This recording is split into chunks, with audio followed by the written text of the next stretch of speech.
আসসালামু আলাইকুম ওয়া রাহমাতুল্লাহ। সম্মানিত দর্শক ও শ্রোতা মণ্ডলী, আশা করি মহান আল্লাহ রাব্বুল আলামিনের অশেষ মেহেরবানি ও দয়ায় আপনারা সবাই ভালো আছেন। যে পাখির বাসার দাম ৫ লক্ষ টাকা।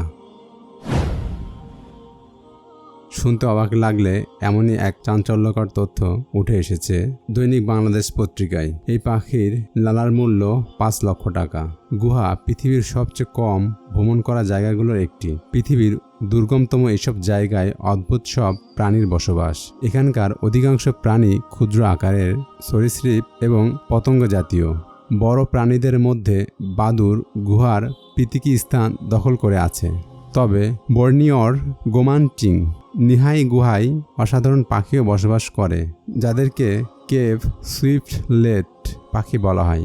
বাদুড়ের মতো এরা চলাচলের জন্য শব্দের প্রতিধ্বনি ব্যবহার করে, ফলে নিখাদ অন্ধকারেও এরা খুব সহজেই নিজেদের বাসা খুঁজে পায়, যা কিনা আকারে মাত্র কয়েক সেন্টিমিটার।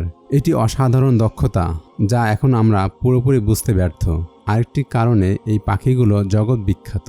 ছোট এই বাসাটি সম্পূর্ণরূপে তৈরি হয় এদের লালা থেকে। একটি বাসা তৈরি করতে প্রায় 30 দিন সময় লাগে। সুইফটলেটের লালা বাতাসের সংস্পর্শে আসাতেই সাদা রঙের কঠিন পদার্থে রূপ নেয়। এই বাসাগুলো শুধু পাখির কাছে মহামূল্যবান নয়। প্রায় 500 বছর ধরে মানুষ সুইফটলেটের বাসা সংগ্রহ করে আসছে। বাসা সংগ্রহ করা খুবই বিপজ্জনক কাজ। বিশেষ কোনো প্রকার নিরাপত্তা সরঞ্জাম ছাড়াই এরা প্রায় 200 ফুট উপরে উঠে যায়। কাজটি অনেক দুরূহ হলেও প্রাপ্তিটা অনেক বড়। সাদা রঙের এই পাখির বাসা বার্ডনেস্ট স্যুপ এর প্রধান কাঁচামাল। দক্ষিণ পূর্ব এশিয়া এবং চীনে এটি এক মূল্যবান পুষ্টিকর খাবার। সুইফটলেটের বাসা প্রতি কেজির মূল্য প্রায় 5 লক্ষ টাকা।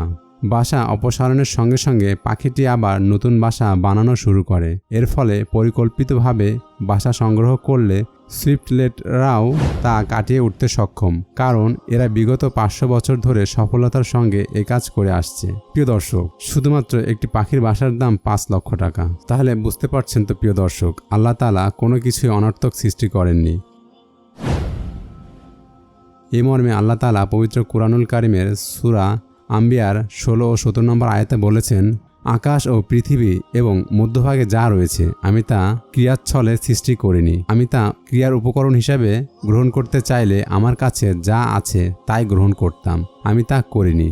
আলোচ্য আয়াতে নভমণ্ডল ও ভূমণ্ডল সৃষ্টির পিছনে সুনির্দিষ্ট লক্ষ্যের কথা বিবৃত হয়েছে। আল্লাহ বিশাল সৃষ্টিজগৎ শুধু ক্রিয়া কৌতুক ও উপভোগের স্থান বলে মনে করেছিল কাফেররা। তাদেরকে কঠিন ধমকি দিয়ে আল্লাহ বলেন, আমি আকাশ ও পৃথিবী এর মধ্যবর্তী কোনো কিছুই নিরর্থক সৃষ্টি করিনি। কাফেরদের ধারণাই এমন। সুতরাং কাফেরদের জন্য রয়েছে জাহান্নামের দুর্ভোগ।